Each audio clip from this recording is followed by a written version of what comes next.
আসসালামু আলাইকুম রহমতুল্লাহ।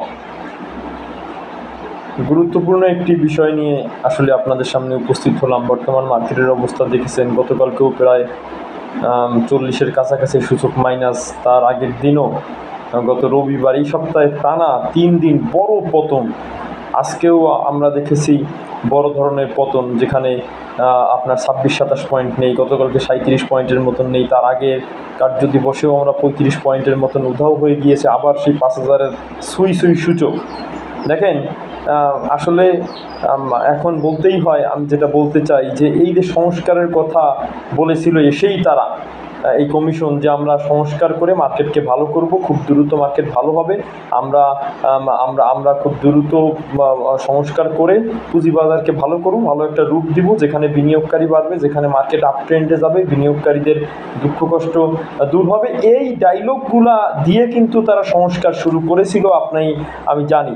এবং এই সংস্কার শুরু করার পরে আমরা যে রেজাল্ট দেখলাম, এই 9 মাসে 8.5 মাস 9 মাসে যে রেজাল্ট দেখলাম, যে এই সংস্কার আসলে কোনো সংস্কার ছিল না, এটা একটা আইওয়াশ ছিল। তাদের কথাগুলো সব মিথ্যা ছিল, তারা অমূলক কথাবার্তা বলেছে, তাদের কথাগুলো বিনিয়োগকারীদেরকে ধোঁকা দেওয়ার কথা ছিল, তারা কথা বলেছে বিনিয়োগকারীদের ধোঁকা দেওয়ার জন্য।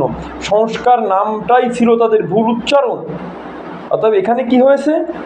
এখানে বিনিয়োগকারীদের ধ্বংস করার সংস্কার হয়েছে। এই বাজারে বিনিয়োগকারীদের পুরাপুরি ধ্বংস করার জন্য যে সংস্কার করার দরকার সেইটা তারা করেছে। তারা শেয়ারগুলোকে জেড ক্যাটাগরিতে নিয়ে বিনিয়োগকারীদের ধ্বংস করেছে, উল্টাপাল্টা রুলস রেগুলেশন করে বিনিয়োগকারীদের ধ্বংস করেছে, বড় ইনভেস্টরদের এঙ্গেজ না করতে পারেনি, বরঞ্চ তাদের খেপিয়ে বিনিয়োগকারীদের ধ্বংস করেছে। তারা এক কথায় একের পর এক ভুল সিদ্ধান্ত দ্বারা মার্কেটকে নষ্ট করে এই সংস্কার করেছে। এবং আমরা দেখেছি তাদের সময় যে মানে তাদের যে কর্মকর্তা ছিল, তাদেরকেও ভালো বলি না, তাদেরও স্বার্থ সংশ্লিষ্ট বিষয় নিয়ে তারা আন্দোলন করেছে, তারাও তাদের বিরুদ্ধে অবস্থান নিয়েছে। সর্বোপরি তাদের সমস্ত কার্যক্রম তারা একটা সুন্দর ব্যবস্থাপনার মধ্যে দিয়ে একত্রিত হয়ে মার্কেটের জন্য, বিনিয়োগকারীদের জন্য তারা কোনো কিছু করতে পারেনি। তার মানে এই সংস্কার ছিল বিনিয়োগকারীদের ধ্বংসের সংস্কার। এবং তারা এত বিনিয়োগকারী মাঠে নেমেছে, আন্দোলন করেছে বিভিন্ন সময়, এই আন্দোলনকেও ভিন্ন পথে প্রবাহিত করার চেষ্টা করেছে।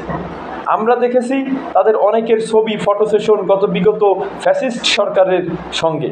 অতএব তারা তাদের দোসর হয়ে এই একটা সংস্কার নাম দিয়ে, সংস্কারের কথা বলে, মূলত বিগত সরকারের, বিগত কমিশনের, যে কমিশনগুলো মানুষেরকে নিঃস্ব করেছে, এদের কিন্তু উদ্দেশ্য হাসিল করে বিনিয়োগকারীদের ধ্বংস করার সংস্কারে লিপ্ত হয়েছে। এবং বিনিয়োগকারীরা মাঠে নামলেও তারা তাদের বিরুদ্ধে পুলিশ দাঁড় করে রেখেছে, তাদের বিরুদ্ধে আনসার দাঁড় করিয়ে রেখেছে, এবং তাদেরকে বিভিন্ন ট্যাগ দেওয়ার চেষ্টা করেছে, এবং তাদের আন্দোলনকে দমানোর চেষ্টা করেছে। হ্যাঁ, দমন পীড়ন করার চেষ্টা চলেছে।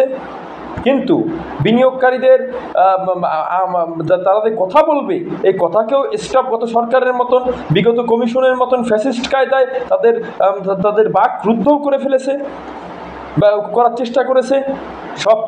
সব মিলিয়ে বাজারকে ধ্বংস করা, বিনিয়োগকারীদেরকে ধ্বংস করার জন্যই কিন্তু তাদের এই সংস্কার বুলিটা। অতএব বিনিয়োগকারী যতক্ষণ পর্যন্ত একত্রিত হয়ে একেবারে সমস্ত বিনিয়োগকারী তাদের দাবি উচ্চারণ এক কণ্ঠে সমস্বরে উচ্চারণ না করতে পারবে, নেমে না আসতে পারবে, ততক্ষণ পর্যন্ত এই মার্কেট ভালো তারা করবে না, মার্কেটের পক্ষের লোকও তারা নয়। আসসালামু আলাইকুম রহমতুল্লাহ।